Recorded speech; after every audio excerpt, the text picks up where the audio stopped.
Shalom, saudara-saudara yang seiman di dalam Tuhan Yesus Kristus. Salam penuh kasih dan sukacita.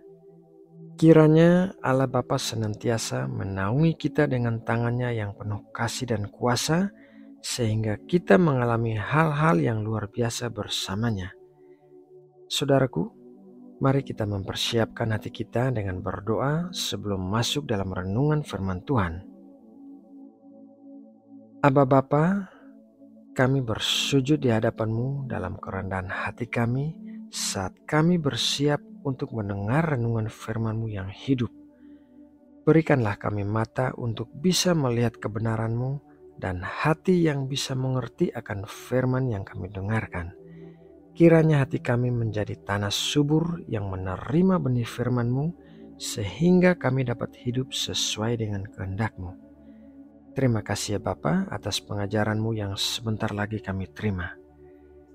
Allah yang Maha Pengasih, kami juga datang kepadamu dengan hati yang penuh kasih dan belas kasihan bagi saudara-saudara kami yang sakit dan menderita. Allah Sang Penyembuh, sentuhlah setiap tubuh yang sakit dan lemah, sembuhkanlah dan pulihkanlah semuanya. Berikanlah kekuatan bagi setiap orang yang menderita, dan biarlah cahaya kasih-Mu bersinar di tengah kegelapan penderitaan yang sedang mereka alami. Bapa, berikanlah kami ketabahan dan keberanian dalam menghadapi cobaan ini. Tolonglah kami untuk percaya bahwa Engkau selalu ada di sisi kami, bahkan dalam saat-saat yang paling sulit sekalipun. Terima kasih ya Bapa, dalam nama Tuhan Yesus Kristus, kami berdoa dan mengucap syukur. Amin. Saudara yang terkasih di dalam Tuhan Yesus Kristus, dalam hubungan kita dengan orang lain, terkadang kita memakai palu untuk memukul lalat. Artinya adalah kita melakukan tindakan yang berlebihan terhadap suatu situasi tertentu, sehingga akibatnya malah menjadikan masalah bertambah parah. Setidaknya kita harus memperhatikan 4 hal berikut ini agar dapat mencegah kita melakukan tindakan yang berlebihan terhadap situasi tertentu. Hal yang pertama adalah jangan terlalu cepat mengambil kesimpulan. Di dalam Amsal 25 ayat 8 berkata demikian, "Jangan terburu-buru kau buat perkara pengadilan, karena pada akhirnya apa yang engkau dapat lakukan kalau sesamamu telah mempermalukan engkau?" Terlalu cepat mengambil kesimpulan sebelum kita mendengar keseluruhan cerita bisa menyebabkan kesalahan yang fatal. Oleh karena itu, kita harus melatih diri kita untuk mendengarkan orang lain sampai selesai dulu, barulah kita mengambil kesimpulan dari cerita itu. Apabila kita tidak yakin terhadap suatu situasi yang disampaikan, kita bisa mencari tahu dari pihak lain agar kita bisa mengerti situasi yang sebenarnya dan tidak mengambil kesimpulan yang salah. Hal yang kedua adalah menunggu waktu yang tepat. Pengkhotbah 3 ayat 1 berkata, "Untuk segala sesuatu ada masanya, untuk apapun di bawah langit ada waktunya." Menyampaikan sesuatu yang benar kepada orang lain, tetapi di waktu yang salah, tidak akan memperbaiki keadaan, malah bisa memperparah keadaan tersebut. Masalah umum yang kita miliki adalah keinginan untuk menunjukkan kepintaran kita kepada orang lain, sehingga kita seringkali terburu-buru menyampaikan sesuatu tanpa mempertimbangkan apakah saat itu adalah waktu yang tepat untuk menyampaikannya. Jadi kita membutuhkan hikmat dari Tuhan dan pengendalian diri agar dapat menyampaikan sesuatu yang benar di waktu yang tepat. Hal yang ketiga adalah perhatikan nada suara. Amsal 15 ayat 1, "Jawaban yang lemah lembut meredakan kegeraman, tetapi perkataan yang pedas membangkitkan marah."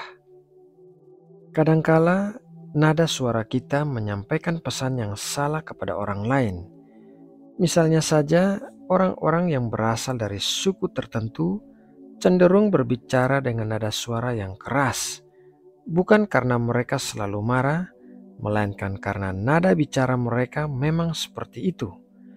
Oleh karena itu, kita perlu mengerti dengan siapa kita sedang berbicara, dan kita juga perlu memperhatikan nada suara kita saat sedang berbicara, agar orang lain tidak menarik kesimpulan yang salah dari nada suara kita. Hal yang keempat adalah jangan marah. Mazmur 37 ayat 8, berhentilah marah dan tinggalkanlah panas hati itu. Jangan marah, itu hanya membawa kepada kejahatan.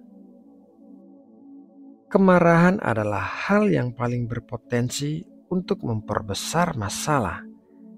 Begitu satu pihak menunjukkan kemarahan, biasanya akan direspon oleh pihak lainnya sehingga masalah menjadi lebih besar daripada yang seharusnya. Kita perlu mengendalikan kemarahan kita agar kita tetap terfokus pada penyelesaian masalah yang ada. Saudara yang terkasih di dalam Tuhan Yesus Kristus, demikianlah keempat hal yang bisa mencegah kita dari melakukan tindakan berlebihan terhadap suatu situasi tertentu. Marilah kita berfokus pada penyelesaian masalah yang ada dengan tenang, sabar, dan mengendalikan mulut kita sehingga tidak memperparah situasi. Kiranya Tuhan senantiasa mengingatkan kita akan firman Tuhan yang kita dengarkan malam ini. Nah, saudaraku, demikianlah renungan firman Tuhan hari ini. Semoga memberkati dan menguatkan kita semua. Mari kita berdoa. Allah Bapa yang di sorga, terima kasih atas renungan firman-Mu malam ini. Kami bersyukur karena Engkau berbicara kepada hati kami melalui firman-Mu. Tolonglah kami untuk memahami dan menerapkan ajaran-Mu dalam kehidupan kami sehari-hari, dan berkatilah kami agar dapat hidup sesuai dengan kehendak-Mu dan menjadi saksi yang setia bagi kasih-Mu. Bapa, saat ini kami datang di hadapan-Mu sebelum beristirahat.